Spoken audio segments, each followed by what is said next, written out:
En el nombre del Padre, del Hijo y del Espíritu Santo. Amén.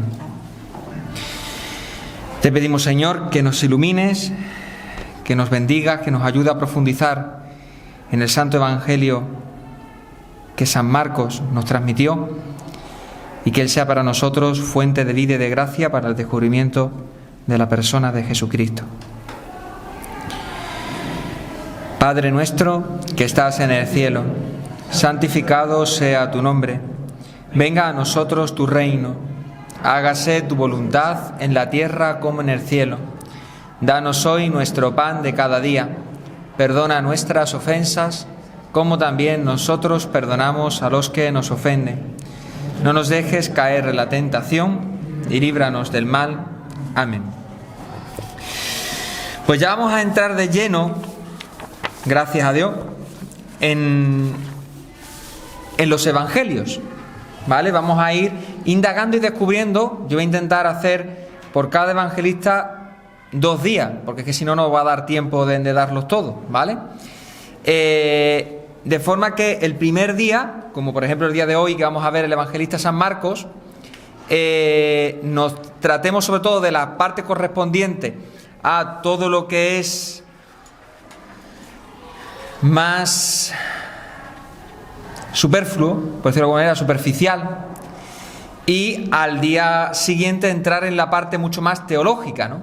De forma que podamos ver desde la parte externa pues todo lo que corresponde a ese evangelio en sí mismo, y luego andando en la teología, en la profundidad que el evangelista nos transmite, ¿no? De forma que podamos ver pues lo más importante al siguiente día, ¿no? Pero después de haber visto el contexto general de lo que significan los evangelios. Entonces, ¿qué es lo que vamos a ver? Es decir, ese primer día que te tratemos ese evangelio concreto. Bueno, vamos a ir viendo cosas muy fundamentales, como por ejemplo el tema del autor, o los lugares, es decir, el lugar donde se pudo componer aquel evangelio, o la parte literaria, ¿no? Cómo está escrito, por qué está escrito así, ¿no? El lenguaje, la estructura que tiene, es decir, todo lo que es el mecanismo externo, ¿no? Es como si nosotros cogiéramos un robot y dijéramos, ¿cómo está hecho este robot?, ¿no? Y dijéramos, pues está hecho de estas piezas, y está hecho de esta manera, y esto funciona de esta forma, y esto está hecho así, ¿no? Después está lo que es la parte un poco como si cogiéramos un ordenador. Una cosa es el hardware, no sé, yo para el inglés es muy malo, ¿vale? El hardware, y otro es el software, ¿no? Es decir, la parte dura, para que me entendáis, la parte externa, física, y luego está la parte profunda, ¿no? La parte de dentro del ordenador, que es cómo funciona interiormente, ¿no? Pues eso es lo que vamos a intentar hacer con los evangelios, ¿no? Vamos a tratar la parte externa y luego la parte interna. Bueno, pues para ver la parte externa, que es lo que vamos a ver hoy del evangelio de San Marcos, e iremos viendo de los distintos evangelistas, os he puesto esto que está aquí. ¿Por qué? Pues muy sencillo. Con lo que vamos a tratar, voy a acercarlo un poquito más. Con lo que vamos a tratar, lo que vamos a ir viendo es, bueno, ¿y esto de dónde se puede sacar? Es decir, ¿quién es el autor? ¿Y cómo se puede descubrir quién es el autor del evangelio de San Marcos, ¿no? O cómo se puede descubrir que realmente lo escribió concretamente este hombre, ¿no? Este autor. O ¿cómo podemos saber la fecha o el lugar de la escritura cuando se compuso ese evangelio, ¿no? O cuándo podemos saber, bueno, ¿y por qué está escrito de esta forma? ¿Y por qué podemos saber que tiene fuentes anteriores a ese evangelio o no hay fuentes anteriores a ese evangelio, ¿no? Si había unos escritos anteriores o no había unos escritos anteriores, ¿en qué se basa cuando lo escribe, ¿no? Bueno, pues para ello tenemos 3 puntos, tres realidades que tenemos que tener presentes a la hora de vivir esta realidad. Lo primero son los manuscritos. Es decir, nosotros nos hemos encontrado con manuscritos antiguos, muy antiguos. Si habéis leído lo que corresponde al tema de hoy, pues habréis visto cómo hay escritos que se han encontrado, por ejemplo, en Qumrán, y hay algún autor que ha leído ese texto de Qumrán y dice, esto es del Evangelio de San Marcos.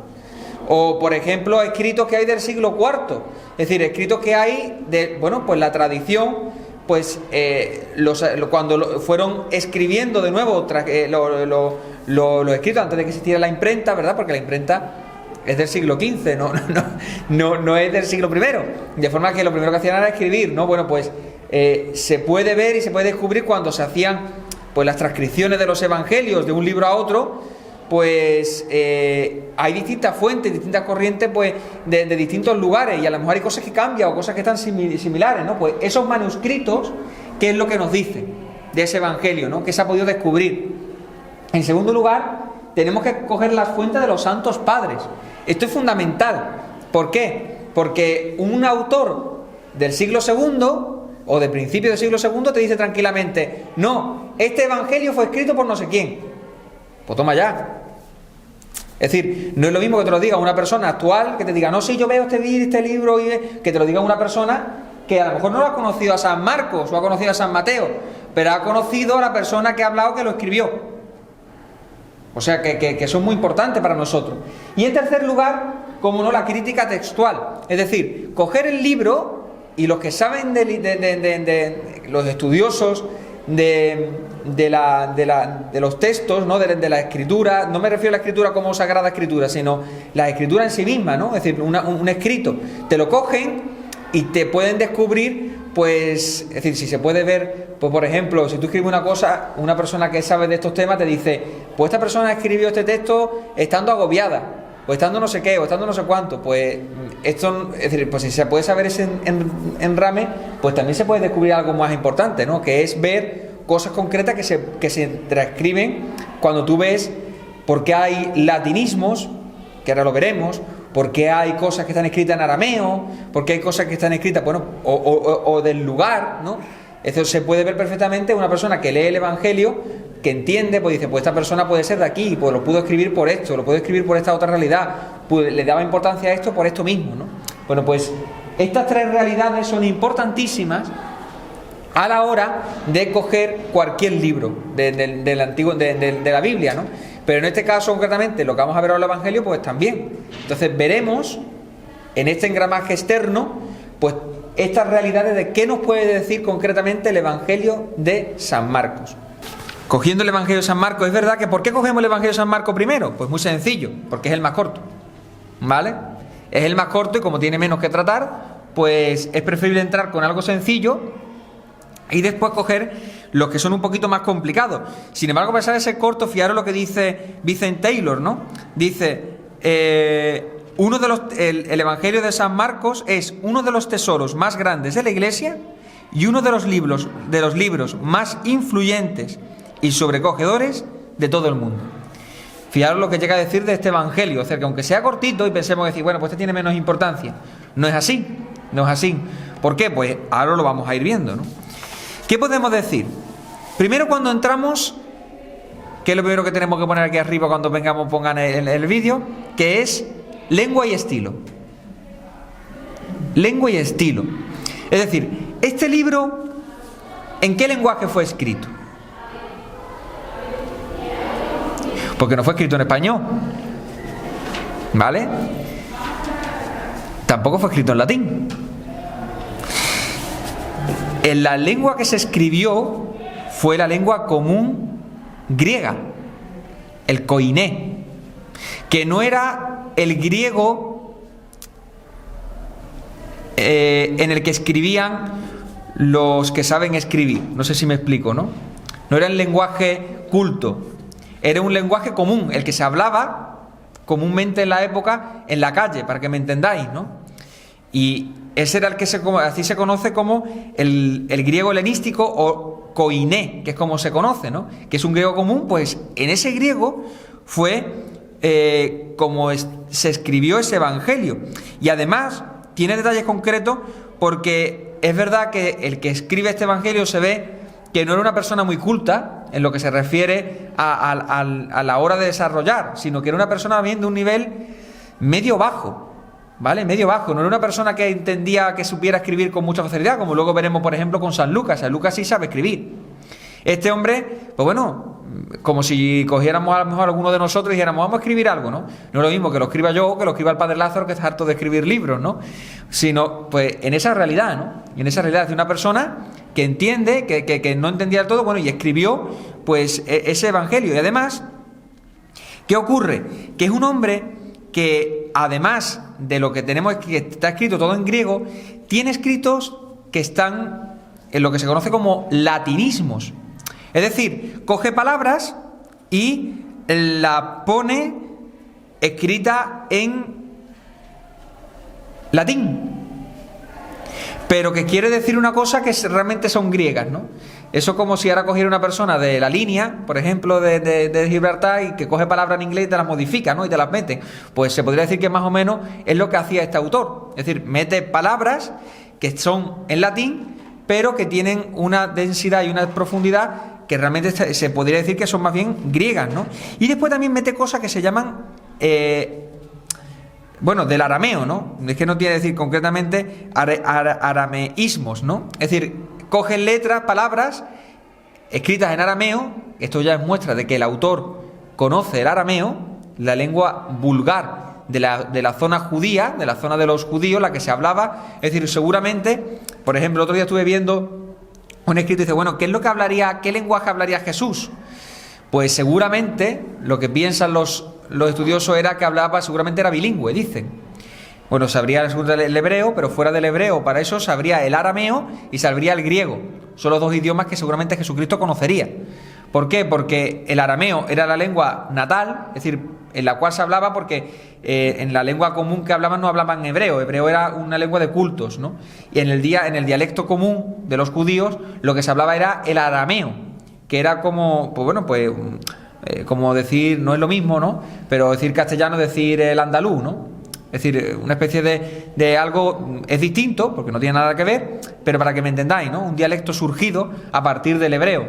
Pues bueno, este autor, Marcos, tiene palabras que vienen del arameo. Es más, si vosotros cogéis el texto, por ejemplo, nosotros conocemos cuando se hablan los hijos del trueno, ¿verdad? Cuando nombran a Juan y a Santiago, dice Boanerges, los hijos del trueno. Boanerges es un dialecto arameo y él lo mete en su evangelio y después pone hijos del trueno. O por ejemplo, ¿sabéis ese texto que se dice Talita Kumi? Eso es algo en arameo. Es decir, que eso el Señor lo dijo a esa niña. O sea, esto es muy importante porque son palabras que Jesucristo utilizó tal cual, ¿no? Qué bonito, ¿eh? Pues Talita Kumi. Y después dice, y después escribe, pone eso y sigue diciendo, a ti te digo, niña, levántate. Es decir, lo traduce. Pero utiliza palabras en griego, efetá. Eso lo pone en San Marcos, efetá, que quiere decir, ábrete. Es decir, que en el fondo él utiliza expresiones en arameo y utiliza expresiones en latín, pero de forma distinta, porque es verdad que lo que utiliza en latín son palabras que se utilizan en la lengua latina, ¿no? Y la utiliza, y él la mete dentro como jarra, ¿no? Y la pone en latín. O coge la palabra legión y la pone en latín. O coge la palabra cuadrante o moneda y la pone en latín. Esto también nos quiere decir una cosa muy importante, que ahora lo veremos posteriormente, ¿no? Pero estos son detalles concretos del evangelista San Marcos, ¿vale? De cómo él tiene escrito su evangelio. Si nosotros cogemos los manuscritos antiguos, ¿qué nos dicen? Bueno, pues estas realidades. Está escrito en griego koiné, que es la lengua vulgar, pero a la vez tiene muchas palabras escritas en arameo que luego las traduce.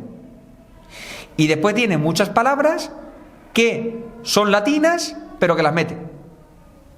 Sin problema, sin tener que darle explicación, las mete. Esto nos va a decir ahora mucho cuando ahora explique distintas realidades, ¿no? De forma que ya podemos ver primero una parte muy importante. Y luego, si nos vamos un poquito al sentido de cómo tú lo ves escrito, tiene realidades un poquito extrañas, ¿no? Porque él es de los que coge una narración y la extiende muchísimo. ¿Sabéis? Él, por ejemplo, es el que coge el texto de la hemorroísa que cuando va a curar a la hija de Jairo. Es un texto muy largo, que más, si ustedes vais a misa, seguramente cuando estáis escuchando ese evangelio hay alguno que lo pone muy breve, pero hay otro que dice, tú, qué largo, no para, y tú y sigue contando, ¿por qué? Y entonces es un texto súper largo, que es solamente, fijaros, a pesar de ser tan breve, esto es una de las cosas que utiliza San Marcos. ¿Por qué? Porque su evangelio, si tú lo ves así, los estudiosos, las personas que saben, dicen que es un evangelio más para ser oído que para ser leído.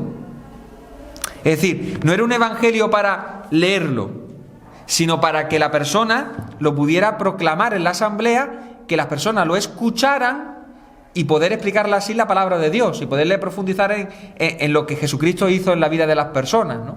Por eso está escrito así. O sea, son cosas, detalles concretos que nos quedamos y le damos la importancia de lo que el evangelista San Marcos quiso hacer, ¿no? Fuentes.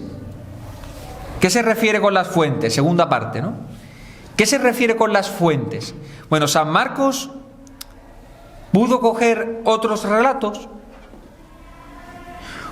¿Habría escritos anteriores a San Marcos o no había escritos anteriores a San Marcos? Es el primero que escribe esta realidad.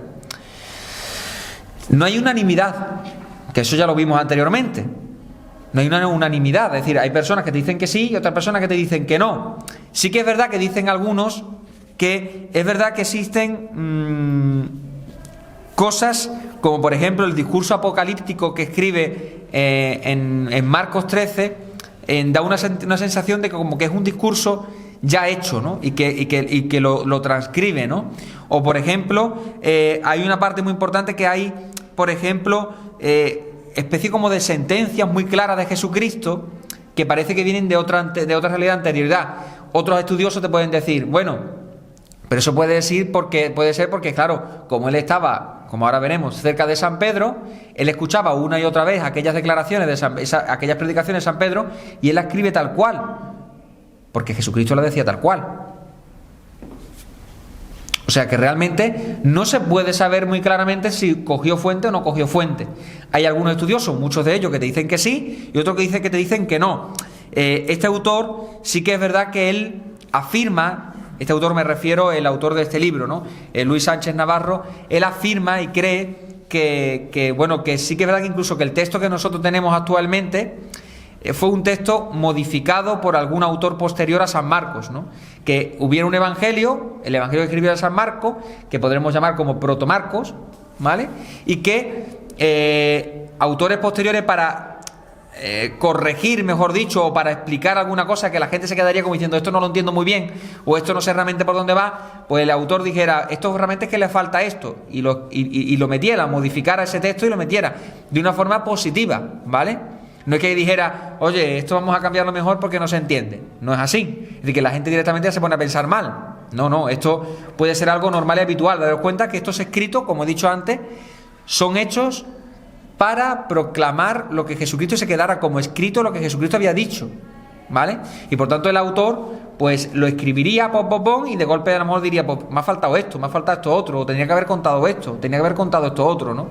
O sea que en esa realidad tenemos que descubrir que los evangelios estaban puestos no tanto como que algo escrito de una forma muy oficial, como luego lo hará San Lucas, ¿vale? Sino que este escrito está como algo para dejarlo en la comunidad, de que tengan textos de lo que Jesucristo dijo e hizo, ¿no? De forma que se quedara constancia, ¿no? Así que en esta realidad es muy importante, de forma que este autor pues dice que pudo haber alguna modificación posterior, sí que hay una, que ahora la veremos, ¿no? Luego, otro tema también importante es el tema del autor. ¿Es el autor San Marcos? Y si es el autor San Marcos,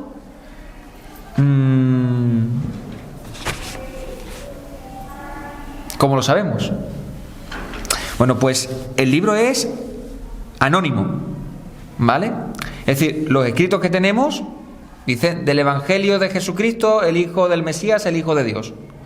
Pero te dice el Evangelio escrito por San Marcos. Eso es algo que pertenece a la tradición, ¿vale? Es decir, en la tradición de la Iglesia se ha dicho que este segundo Evangelio, porque es el segundo, fue escrito por la persona de San Marcos. Y además él está totalmente ausente en la narración, es decir, él no se menciona en primera persona siquiera, ¿no? Sino que habla directamente como en tercera persona de la realidad de San Marcos, ¿no? La tradición lo que dice es que este San Marcos es el Juan Marcos que aparece relacionado con San Pedro y con San Pablo en los escritos neotestamentarios. Es decir, en el libro de los Hechos de los Apóstoles aparece este personaje, Juan Marcos, y luego además en los escritos de las cartas de San Pablo también aparece, ¿vale? De forma que dicen que es este mismo Juan Marcos o Marcos el que escribió este evangelio. Y bueno, ¿y esto cómo podemos saberlo? Bueno, pues aquí viene, os digo, están los manuscritos y está lo que dicen los santos padres, os he dicho antes. Pues los santos padres, hay un santo padre que se llama Papías de Hierápolis, que murió en el año 150, o sea, de antes de ayer, vamos, de antes de ayer para él, ¿no? De antes de ayer para él, porque no es lo mismo decir 100 años que decir 2000 años, ¿verdad? No tiene nada que ver.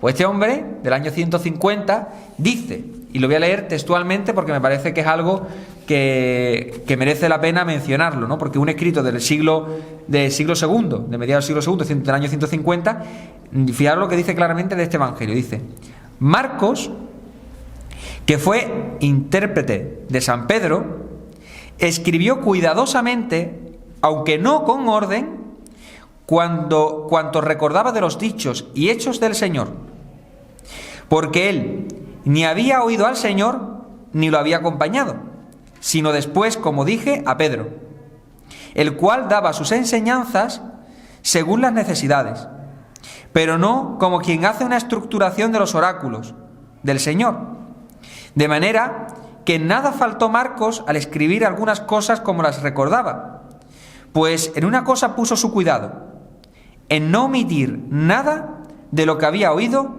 ni poner nada falso en ello. Yo creo que con esto ya no hace falta que diga más nada de lo que viene de San Marcos. ¿Por qué? Porque una persona del año 150 que te diga con tanta claridad cómo fue escrito el Evangelio de San Marcos, me parece que ya no tenemos más nada que decir. Es decir, es una persona que más, si tenemos que sacar conclusiones, por ejemplo, la relación que tenía Marcos con Pedro. Es decir, el escrito de San Marcos tiene una relación especial con la predicación de San Pedro. ¿Por qué? Porque Marcos había oído la predicación de San Pedro. Y San Pedro no predicaba la historia de Jesús, voy a contarte la historia de Jesús, sino que Pedro, cuando estaba delante de la comunidad, decía, pues según la necesidad, dice claramente, él cogía y decía, pues voy a predicar sobre este tema. Entonces, él hablaba de algún acontecimiento del Señor, algún hecho de Jesucristo, alguna frase del Señor, pues todo lo que refiere a la vida del Señor, ¿no? Y lo iba comentando así. Entonces, Marcos lo iba escuchando, porque él ni había oído, ni había estado con el Señor, ni lo había visto. De forma que él, todo lo que escuchaba, pues él se quedaba con todo. Y de eso que se quedaba, él escribió su evangelio. Y como dice claramente, puso mucho cuidado en no omitir nada de lo que había oído, es decir, intentó escribir todo lo que San Pedro había escuchado de San Pedro y no poner nada falso en ello, es decir, intentar que las cosas que ella iba escuchando no poner nada que no fuera de lo que no había dicho Pedro, que fuera de su propia mano. De forma que aquí vemos algo muy importante, ¿no? Que si a lo mejor posteriormente, cuando escribió ese evangelio, pues pudo modificar algo, pues dijo, ay, es que esto no lo he puesto, tendría que haberlo puesto porque si no la gente no se enteraría bien. Pues pudo modificarlo, es normal. Es normal. Si incluso en estos autores, cuando se ha escrito un libro de cualquier realidad, existe una nueva versión del libro de no sé cuánto. Porque la persona que escribió ese escrito, ese libro, pues lo ha actualizado o ha querido cambiar alguna cosa que dice esto es una errata, ¿no? Y la ha querido cambiar o alguna cosa de este estilo. Bueno, pues el autor de San Marcos, cuando la hemos escrito su evangelio, pudo hacer algo así. No es de extrañar, ¿vale?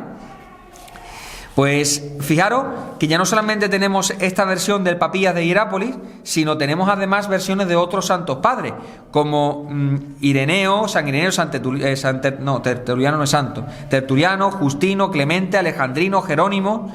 Todos ellos hablan de que este evangelio fue escrito por San Marcos, ¿vale? Así que ya podemos ver una realidad importante. Es verdad, y poniendo la parte contraria, que hay personas que te pueden decir, no fue escrito por San Marcos. Hay algunas corrientes actuales que te lo dicen, y eso es real, algunas. ¿Y qué es lo que dicen? ¿Qué es lo que ponen de muestra para decir que no fue escrito por él? Sobre todo temas geográficos. ¿Por qué? Porque dicen que si el autor no fue San Marcos, no explican que tenga detalles concretos geográficos, que no lo explica bien, que lo explica mal. Es decir, rebobinamos. Si decimos nosotros supuestamente, como ahora vamos a ver, que, acabamos de decir, por ejemplo, que el autor fue San Marcos era una persona que tenía procedencia judía. Por eso él sabía arameo y lo ponía. pero después lo traducía. ¿Por qué? Porque seguramente no fue escrito allí, no fue escrito en Judea. Pero claro, si es Juan Marcos o San Marcos el que escribió este evangelio, era de aquella zona. Y es verdad que hay cosas que yo no puedo decirlo con total claridad, eso lo pueden decir los estudiosos, que escriben de algún lugar y no lo explican con tanta claridad, o se equivocan, tienes errata. Pero bueno, esto cualquier persona dice, bueno, pues se pudo, pues bueno, de la distancia, del tiempo, de lo que fuera, pues se pudo olvidar, ¿no? Y es normal que una persona pues te pueda decir, yo a lo mejor dentro de 10 años me dicen, ¿cómo era la parroquia de San José Artesano? Y yo puedo decir, sí, porque tenía aquí, porque no sé cuánto, y después a lo mejor pues me equivoco, porque a lo mejor el pasillo de dentro lo pongo allí al fondo, ¿no? Bueno, pues eso puede haber algún problema de este tipo, puede pasar, ¿no? Yo estoy hablando para que sepáis un poquito y veáis, a ver, esto lo está diciendo una persona que, porque en el fondo yo creo hacia la razón de que el Evangelio fue escrito por San Marcos, ¿no? Una persona que te dijera que no fue escrito por San Marcos te diría otra cosa distinta. Yo personalmente pienso, viendo después además que existen escritos de santos padres que nos hablan claramente de esta realidad, ¿cómo nosotros vamos a rechazar algo dicho por una persona del año 150? O sea, yo del año 2000 voy a negar una cosa que ha dicho durante todo el tiempo la tradición de la Iglesia y que además te lo puede certificar escritos de personas cercanas a la época. ¿Yo qué quiere que te diga? Yo personalmente prefiero escuchar a los santos padres antes que a un autor que te hable de crítica textual. Porque cuántas veces no se equivocan personas hablando de escritos que se ponen a mirar y dicen, no, porque esta persona no sé cuánto, y dices tú, ¿qué tiene que ver eso con lo que yo realmente he escrito o he querido decir, ¿no?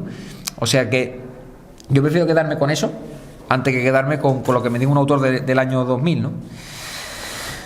Fecha y lugar de la composición. ¿Cuándo y dónde?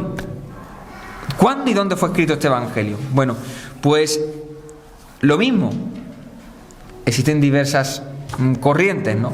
La más las que las personas más ven con claridad es que este evangelio fue escrito alrededor del año 60 o en torno al 70. ¿Por qué? Porque se puede sobre todo descubrir en el escrito que no ha ocurrido todavía la destrucción de Jerusalén por los romanos, que ocurrió en el año 70. Por tanto, si no hace mención o no se ve que él lo conociera, nos está hablando que ese autor, cuando escribió ese evangelio, no había visto la caída de Jerusalén. Y como no había visto la caída de Jerusalén, no lo manifiesta en sus escritos, ¿vale? Y esto ya nos muestra que el evangelio es anterior a eso. Los autores, pues hablan que pudo rondar el año 60, ¿vale? Y de esto, ¿quién nos puede decir esta realidad? Pues bueno, hay algunos que dicen que fue anterior a la muerte de Pedro y otros que dicen que fue después, ¿no? Y podemos ver que Clemente de Alejandría, por ejemplo, dice que fue antes, Eusebio también dice que fue antes, pero también hay otros, como por ejemplo Ireneo, que habla de que dice que fue después de la muerte de Pedro. Entonces, bueno, pues no se sabe, pero bueno, que pudo rondar esa época cuando se escribió el Evangelio. Bueno, pues, pero es verdad que, por ejemplo, que es lo que también dice este autor, que esto también es muy importante. En Qumrán, un papirólogo vio uno de los manuscritos, vio un pequeño texto, un pequeño fragmento, que él decía que pertenecía a Marcos 6, 52-53. Son 2 versículos, pero que él había visto, que él decía que estos escritos eran de Qumrán y él estaba empeciñado en que eran de Qumrán, ¿no? Que él lo había tenido, que lo había estudiado y que decía estos 2 versículos del Evangelio de San Marcos. Si esto es así, ese escrito, ¿vale?, era antes incluso del año 60. Porque ese escrito está datado entre el año 50 antes de Cristo y año 50 después de Cristo. De forma que podemos decir tranquilamente que el Evangelio de San Marcos se pudiera haber escrito en el año 50, o antes. Tiene mucha importancia porque es un evangelio muy antiguo, muy antiguo. Es más, no se va a los detalles, sino se va al grosso, ¿vale? Como luego ya veremos la próxima vez que nos reunamos. El lugar de la composición, pues el lugar de la composición se piensa que ha sido Roma. ¿Por qué? Pues por lo que he dicho antes. Coge una palabra del arameo y te la tiene que traducir y te dice qué significa, pero curiosamente te pone latinismos y no te lo traduce. ¿Y por qué una palabra en latín no te la traduce? Porque las personas a las cuales se estaba escribiendo ese evangelio eran personas que conocían el latín, y si conocen el latín quieren decir que es de la parte de Occidente. Y si Pedro estuvo predicando concretamente en Roma, y él la que había escuchado predicar era San Pedro, pues todo ahí cuadra, ¿no? Que seguramente ese evangelio se escribió para la comunidad de Roma. Además, hay un detalle concreto. Además hay testimonios externos, ¿no? Es decir, por ejemplo, Ireneo, Clemente de Alejandría, también Papías, que es el que hemos dicho antes, hablan de esta realidad que fue escrito en Roma. Pero además hay un detalle concreto, que es que San Marcos habla, cuando escribe su evangelio, explica que el que llevó la cruz, ayudó a llevar la cruz del Señor, fue Simón de Cirene, el padre de Alejandro y Rufo, dice el evangelio. No sé si lo recordáis, ¿verdad? Que dice, el padre de decir, Jesucristo iba con la cruz y como no podía cargar con ella, llamaron a uno, en unos evangelios dice, a un cierto Simón de Cirene. Y en el evangelio de San Marcos no dice un cierto. En el evangelio de San Marcos dice, a Simón de Cirene, el padre de Alejandro y Rufo. Quiere decir que a la comunidad a la cual fue escrita este evangelio conocían a Alejandro y Rufo. Bueno, muy bien, pero es que si ahora nos vamos más atrás, cuando San Pablo escribe la carta a la comunidad de Roma, a la carta a los romanos, dice, dadle recuerdos a Rufo. ¿Es el mismo? No lo sabemos, pero son muchas casualidades, ¿no? ¿Vale?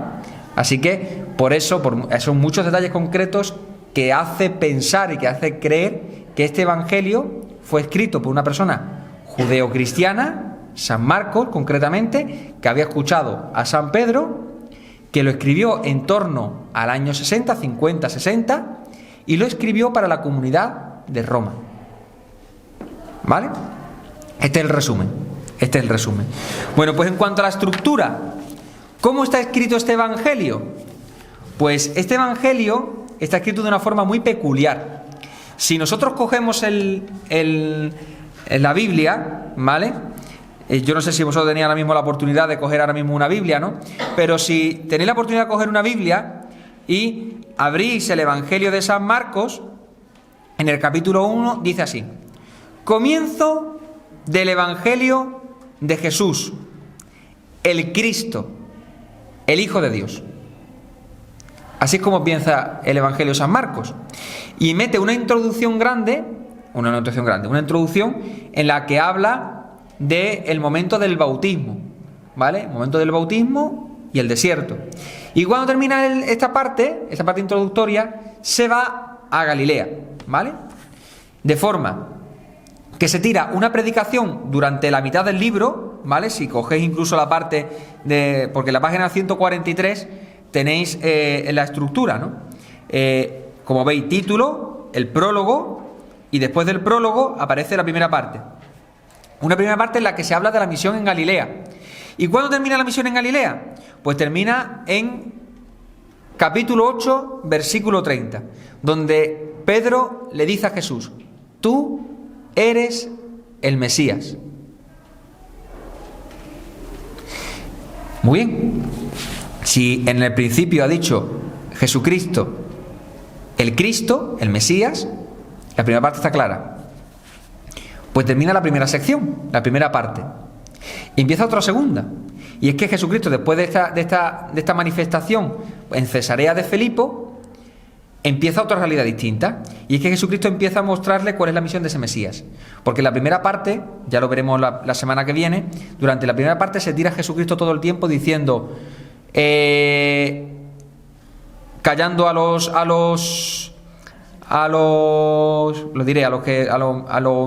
demonios, los calla, porque yo sé quién tú eres el santo de Dios. Y Jesús lo callaba.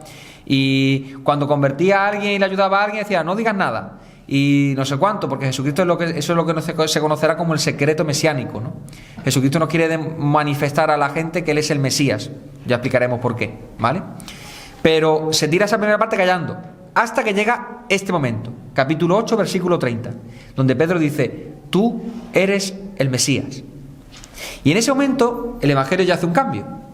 Y ya lo que se dedica es a ir mostrándole a esos discípulos por qué Él es el Mesías. Y entonces empiezas a mostrarle, y eso va camino de Jerusalén. Pues va camino de Jerusalén llega a Jerusalén, tiene la predicación en Jerusalén y muere en Jerusalén. ¿Y cómo termina muriendo? Pues lo voy a leer. No sé si vosotros lo sabéis, pero lo voy a leer. En el capítulo 15, versículo 37, capítulo 15. Y Jesús, dando un fuerte grito, expiró. El velo del templo se rasgó en dos, de arriba abajo. El centurión romano, que estaba enfrente, al ver cómo Jesús había expirado, dijo: verdaderamente este hombre era Hijo de Dios. Pues ya está concluido. Jesucristo, el Mesías, el Hijo de Dios. El Mesías dicho por la figura de San Pedro, que era el cual había escuchado él su predicación, y el Hijo de Dios manifestado por un centurión romano, comunidad a la cual él estaba predicando. Fijaros que detalle más concreto que manifiesta. Esto es muy importante porque nos hace ver pues que todo lo que hemos dicho con anterioridad, pues viendo la estructura del Evangelio y viendo cómo San Marcos lo manifiesta, es muy claro. Jesucristo es muy claro y el evangelista es muy claro y lo manifiesta de una forma muy clara, de forma que descubrimos pues todo esto que estamos diciendo en la misma estructura del Evangelio. Es decir, San Marcos lo que termina haciendo es decir, él quiere mostrar quién es el Mesías y lo hace de esta forma estructurada: una introducción, una parte para hablar del Mesías y otra parte para hablar de que él es el Hijo de Dios, y termina con la resurrección. Pues esta es la estructura. ¿Y qué ocurre? Bueno, pues hay una parte que se llama, que todos los estudiosos lo conocen como el apéndice canónico, que este es el último punto. ¿Qué es el apéndice canónico?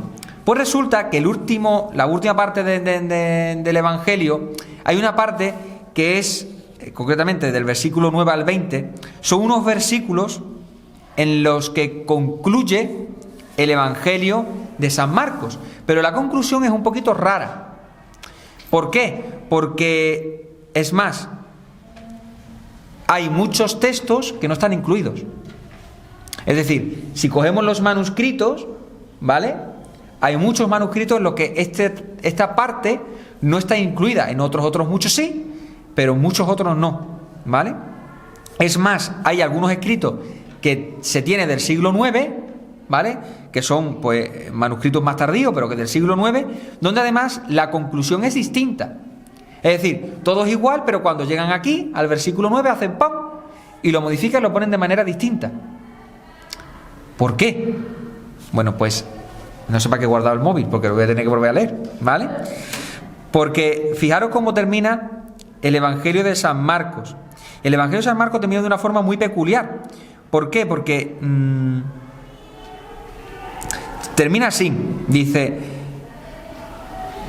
se le aparece el ángel y le dice, él les dijo: no tengáis miedo, buscáis a Jesús el Nazareno, el crucificado. Ha resucitado, no está aquí. Mirad el sitio donde lo pusieron. Pero id a decir a sus discípulos y a Pedro: él va por delante de vosotros a Galilea.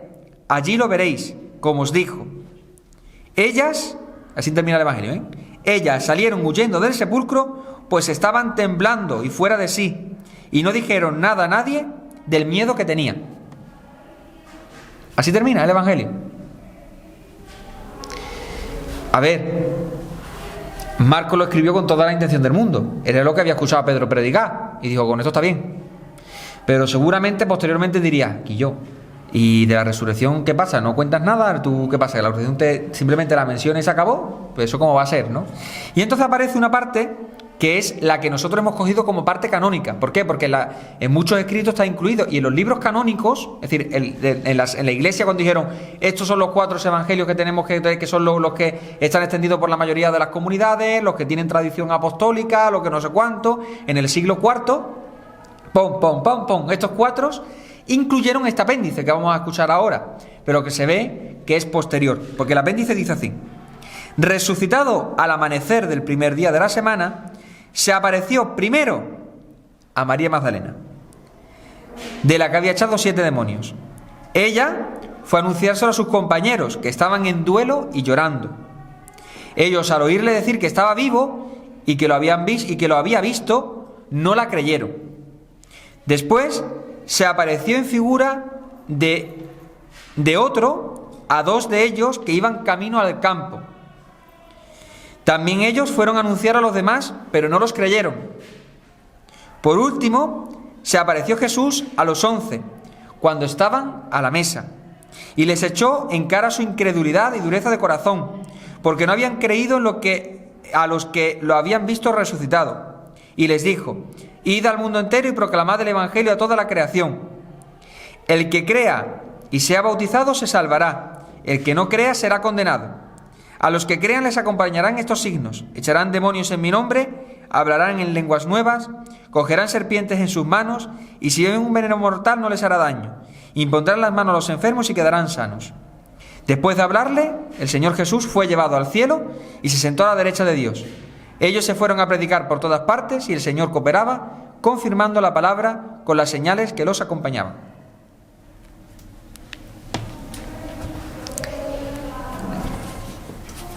Mateo, Lucas y Juan están metidos en el apéndice. Qué cosa más curiosa, ¿eh?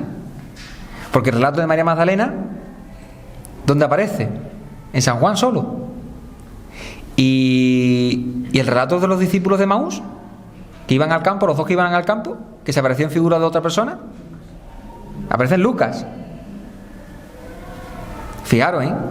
O sea que de esta realidad vemos que es un apéndice posterior, pero que en este apéndice posterior se habla de tradiciones de los cristianos, porque este apéndice no se incluyó muy tardío, ¿eh?